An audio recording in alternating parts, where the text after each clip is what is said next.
Baik, kita lanjutkan pembahasan mengenai distribusi peluang. Di video sebelumnya sudah disampaikan bahwa distribusi peluang itu terbagi menjadi dua, yaitu diskrit dan kontinu.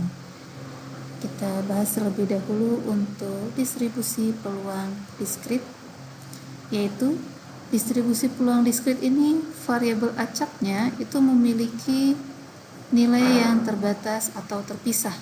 Seperti apa? Seperti konsep data yang bersifat kuantitatif diskrit. Kita ketahui bahwa kalau yang kuantitatif diskrit itu datanya merupakan hasil perhitungan. Di sini perhitungannya bukan menggunakan rumus, maksudnya perhitungan itu adalah kita menghitung dari 0, 1, 2, 3 dan seterusnya. Bahwa untuk data diskrit itu bentuknya adalah selalu bilangan bulat. Ya. Selalu bilangan bulat, jadi tidak ada bilangan yang koma-koma atau disebut juga bilangan real. Nah, di sini bilangannya selalu bulat karena terkait dengan jumlah. Nah, ini misalnya adalah jumlah saudara, jumlah jenis kelamin yaitu 2 dan seterusnya. Kemudian distribusi peluang diskrit yang banyak digunakan itu ada Bernoulli, ada binomial, ada distribusi Poisson. Kita akan mempelajari yang binomial ya. Selanjutnya, distribusi peluang diskrit ini nanti penyajiannya adalah dalam bentuk tabel atau rumus. Jadi, dalam bentuk tabel itu seperti yang sudah saya contohkan di video sebelumnya, yaitu pembahasan mengenai soal kuis di LMS yang jawabannya adalah benar salah. Nah, itu kita sajikan dalam bentuk tabel. Itu adalah contoh distribusi peluang diskrit. Kenapa? Karena kita menghitung banyaknya soal yang benar, banyaknya soal yang dijawab salah. Seperti itu ya, karena menghitung banyaknya atau jumlah soal yang benar, jumlah soal yang salah. Seperti itu. Jadi tabelnya itu nanti isinya adalah mencantumkan semua kemungkinan nilai peluang. Ya. Nilai peluangnya, nilai semua peubah acak diskrit atau variabel acak diskrit itu ditulis semuanya, kemudian tercantum juga peluangnya. Ini variabel acak diskrit ini terkait dengan jumlah ya, dan tidak ada nilai di antaranya ya. Seperti itu.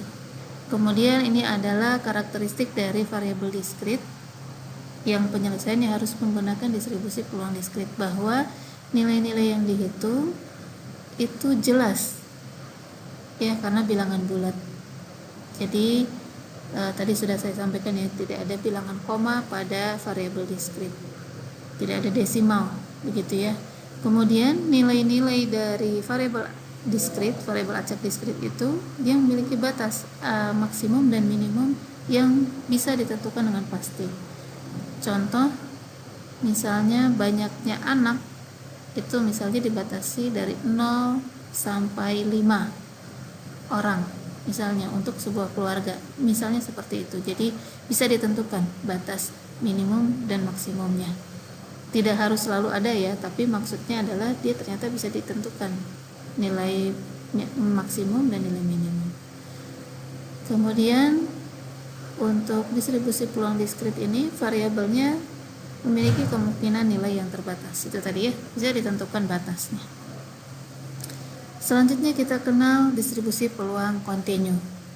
Lagi-lagi konsepnya masih sama dengan data kuantitatif. Ada yang jenis data kuantitatif diskrit dan kontinu. Kalau kontinu itu adalah hasil ukur. Jadi biasanya menggunakan alat ukur, dalam artian tidak harus secara fisik alat ukur ya. Misalnya waktu itu alat ukurnya ya berarti jam atau stopwatch, seperti itu ya. Nah, di sini variabel kontinu itu pengambilan nilainya dalam rentang tertentu. Contoh, kita mau mencari X-nya antara 0 sampai 2. Nah, ditulisnya dalam rentang, di mana 0 dan 2-nya ini boleh dalam bentuk desimal ya. Contoh misalnya kita pengen tahu ketika X-nya 0,5 sampai X-nya 1,7. Ini bisa. Jadi kalau continue bisa dituliskan dalam bentuk desimal. Isinya adalah semua nilai antara 0,5 sampai 1,7 ya. Antara 0,5 sampai 1,7 isinya semuanya. Ya 0,55, 0,56 dan seterusnya. Seperti itu.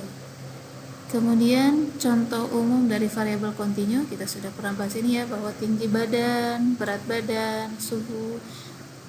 Kemudian ini adalah pada waktu yang diperlukan untuk menyelesaikan tugas, seperti itu. Dia adalah masuk kategori variabel continue yang harus diselesaikannya menggunakan distribusi peluang continue. Ini variabel continue itu memiliki bisa berupa desimal ya, atau pecahan boleh. Pecahan itu berarti pembagian ya. Contohnya adalah 1/2 ya, sama saja dengan 0,5 ya. Dan dia tidak terbatas. Berbedanya dengan discrete, perbedaannya adalah nilai-nilainya itu bisa memiliki rentang yang tak terbatas, bisa sampai tak hingga atau minus tak hingga, misalnya seperti itu. Dan kalau peluang continue itu nilainya bisa negatif. Tapi kalau discrete nggak mungkin negatif ya. Kalau discrete itu kan banyaknya orang, tidak mungkin banyaknya mahasiswa di kelas ini adalah negatif 25. Nah itu tidak mungkin ya.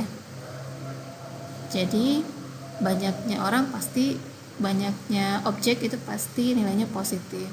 Nah sedangkan kalau yang continue itu bisa saja bernilai negatif.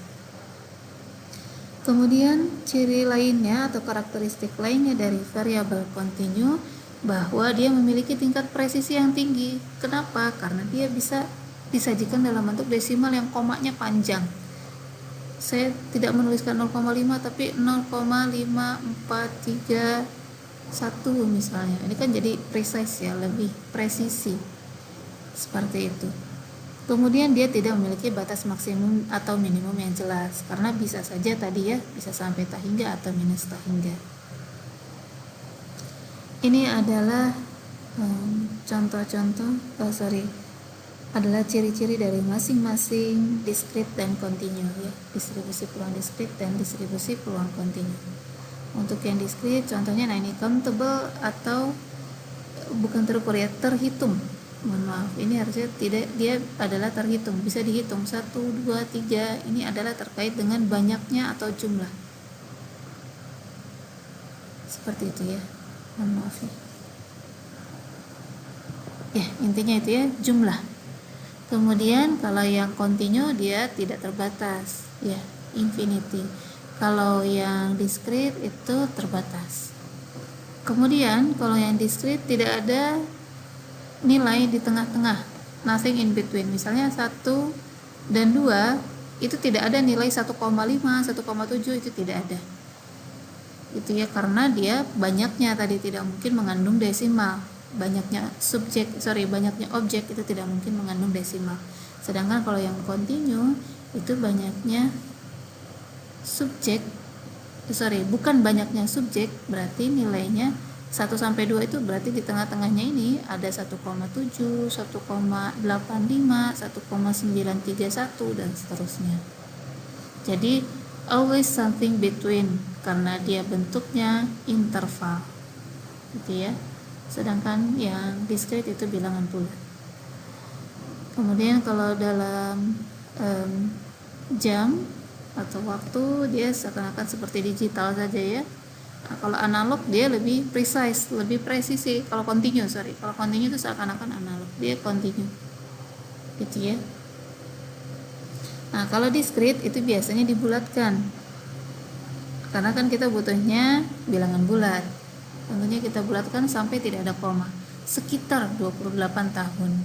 Jadi sekitaran 28 tahun lah gitu ya, bisa seperti itu. Tapi kalau continue itu exact value, dia precise, tadi balik lagi dia presisi. Contohnya ya 28 tahun, 5 bulan, 3 minggu, 2 hari, sekian jam, sekian menit, sekian detik, kayak gitu ya. Jadi itu adalah perbedaan antara discrete dan continue. Kita bahas selanjutnya, kita bahas bentuk dasar-dasarnya ya, teori-teori dasar dari beberapa distribusi peluang. Di sini untuk yang distribusi peluang discrete kita bahas mengenai yang Bernoulli dan binomial. Sekali lagi saya sampaikan bahwa ada istilah Bernoulli, binomial, kemudian Poisson dan seterusnya. Itu adalah jenis-jenis distribusi peluang di mana memiliki karakteristik masing-masing. Contoh di sini untuk yang Bernoulli, ya, untuk yang Bernoulli itu punya karakteristik untuk memecahkan kasus yang memiliki kemungkinannya antara sukses atau gagal saja, 0 atau 1 saja. Ya. Jadi peluang sukses ditambah peluang gagal harus sama dengan 1. Seperti itu ya. Contoh misalnya pelemparan sebuah koin. Maka peluang angka dan peluang gambar itu kalau di total adalah sama dengan 1. Dia hanya ada 2 kemungkinan saja, yaitu sukses atau gagal. Intinya 2 pilihan ya, tidak selalu sukses itu berarti baik, gagal itu buruk ya. Misalnya seperti tadi koin itu bisa keluar angka atau keluar gambar, hanya ada 2 pilihan. Jenis kelamin itu hanya ada 2 pilihan, yaitu laki-laki atau perempuan, gitu ya. Peluang mahasiswa kelas ini adalah yang mendaftar adalah laki-laki adalah sekian. Peluang mahasiswa perempuan yang mendaftar, calon mahasiswa perempuan yang mendaftar di kelas ini adalah sekian. Contohnya begitu ya. Tapi di sini dia hanya 1 kali uji coba saja, begitu ya, 1 kali uji coba. Nah kalau uji cobanya berkali-kali, ini kita lihat kalau yang Bernoulli itu pelemparan koinnya sekali saja. Jadi kalau yang Bernoulli itu hanya ada 2 pilihan, kemudian dilakukan percobaannya hanya 1 kali. Tapi kalau binomial, ini kita lihat dia sama 2 pilihan juga tapi berkali-kali, gitu ya. Ini 2 pilihan tapi berkali-kali. Berkali-kalinya bisa dibatasi ya. Jika melempar koinnya beberapa kali, maka disebutlah dia menggunakan aturan distribusi binomial, begitu ya. Kemudian ada pula yang disebut dengan distribusi peluang discrete Poisson. Tadi kalau Bernoulli dan binomial punya ciri khasnya adalah bahwa hanya ada 2 kemungkinan, ya atau tidak, laki-laki atau perempuan, benar atau salah, seperti itu ya. Nah, misalnya koin tadi angka atau gambar, hanya ada 2 pilihan. Itu ya, kalau Bernoulli hanya 1 kali percobaan, kalau binomial itu bisa beberapa kali percobaan. Nah, sekarang karakteristik untuk Poisson ini apa? Yaitu dia memperhatikan interval waktu atau area. Jadi distribusi Poisson ini adalah nama orang ya, yaitu ditemukan oleh Simon Denis Poisson. Ya, makanya pembacaannya bukan Poisson dalam bahasa Inggris ya. Jadi beliau ini menyimpulkan bahwa ada yang disebut distribusi peluang Poisson, di mana distribusi peluang ini sering digunakan untuk memodelkan kejadian-kejadian acak yang biasanya memang jarang terjadi. Ya, tetapi sekalinya terjadi dia dalam jumlah yang banyak dalam total observasi. Kemudian bisa tidak dia kalau misalnya 2 kemungkinan seperti binomial itu ya, 2 kemungkinan jawaban atau 2 kemungkinan hasil percobaan, misalnya ya atau tidak tadi. Nah itu ternyata dilakukannya sangat sering kan. Kalau yang binomial bisa dilakukan berkali-kali ya percobaannya, tapi peluangnya kecil, maka ini bisa menggunakan bantuan Poisson. Tinggal ditentukan saja. Ini yang terpenting dari karakteristik Poisson adalah bahwa dia memperhatikan interval waktu atau area. Jadi ditentukan nih, misalnya saya akan melakukan percobaan hanya dari waktu 0 menit sampai 10 menit, misalnya begitu. Ya. Jadi dia memperhatikan waktu selama interval waktu tertentu atau area tertentu. Itu bisa diselesaikan dengan menggunakan distribusi Poisson. Dan terakhir yang akan saya kenalkan juga di sini adalah distribusi kontinu, yaitu distribusi normal. Ya, normal distribusi. Ini gambar ini sudah pernah kita gambarkan ya waktu pembahasan di materi sebelumnya, bahwa distribusi normal ini paling umum digunakan untuk data-data dalam bentuk variabel acak kontinu ya. Jadi kalau misalnya data kontinu itu banyak yang menggunakannya normal distribution, distribusi normal. Distribusi normal itu ini adalah rumusannya ya. Tapi karena rumit akhirnya dilakukanlah dilakukanlah transformasi menjadi distribusi normal baku. Jadi kita ubah menjadi distribusi normal baku, di mana nanti rumusnya akan berbeda lagi dan jauh lebih sederhana untuk penyelesaiannya, dan kita akan menggunakan bantuan tabel distribusi normal, atau kalau di sini tabel distribusi normal baku, yaitu tabel Z. Nanti akan dikenalkan di materi khusus distribusi normal ya.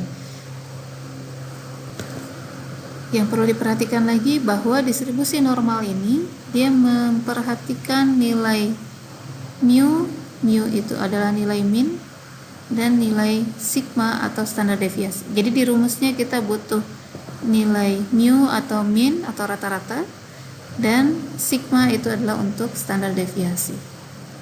Seperti itu. Baik, itu adalah yang bisa saya sampaikan untuk materi peluang dan distribusi peluang. Semoga dapat dipahami. Silakan dipelajari kembali. Terima kasih. Wassalamualaikum warahmatullahi wabarakatuh.